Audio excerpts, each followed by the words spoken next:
Isaiah chapter 29. Woe to Ariel, the city where David dwelt.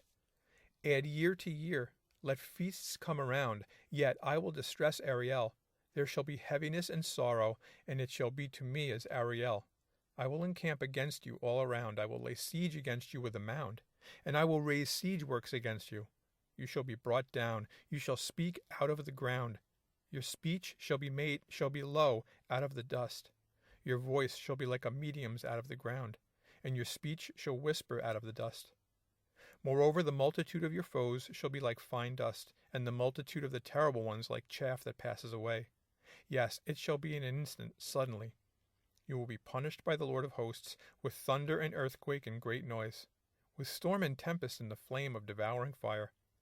The multitude of all the nations who fight against Ariel, even all who fight against her and her fortress, and distress her, shall be as a dream of a night vision. It shall even be as when a hungry man dreams, and look, he eats, but he awakes and his soul is still empty.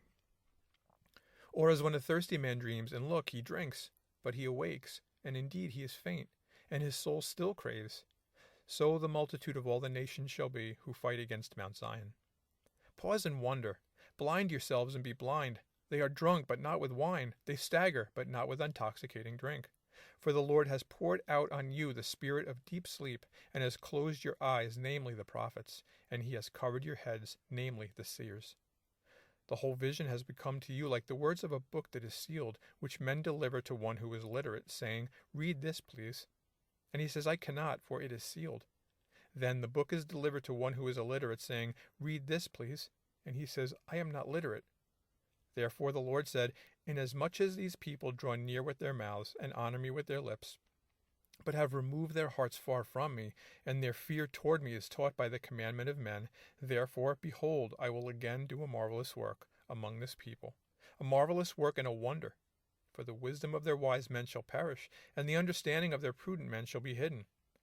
Woe to those who seek deep to hide their counsel far from the Lord, and their works are in the dark.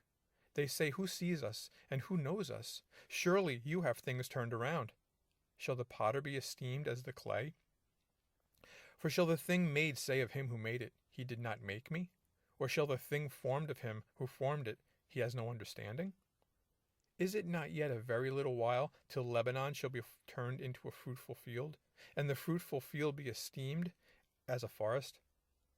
In that day the deaf shall hear the words of the book, and the eyes of the blind shall see out of obscurity and out of darkness.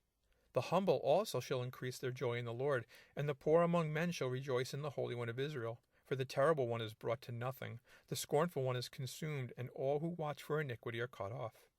Who make a man an offender by a word, and lay a snare for him who reproves in the gate, and turn aside the just by empty words. Therefore thus says the Lord, who redeemed Abraham concerning the house of Jacob, Jacob shall not now be ashamed, nor shall his face now grow pale. But when he sees his children, the work of my hands in his midst, they will hallow my name, and hallow the Holy One of Jacob, and fear the God of Israel. These also who erred in spirit will come to understanding, and those who complained will learn doctrine.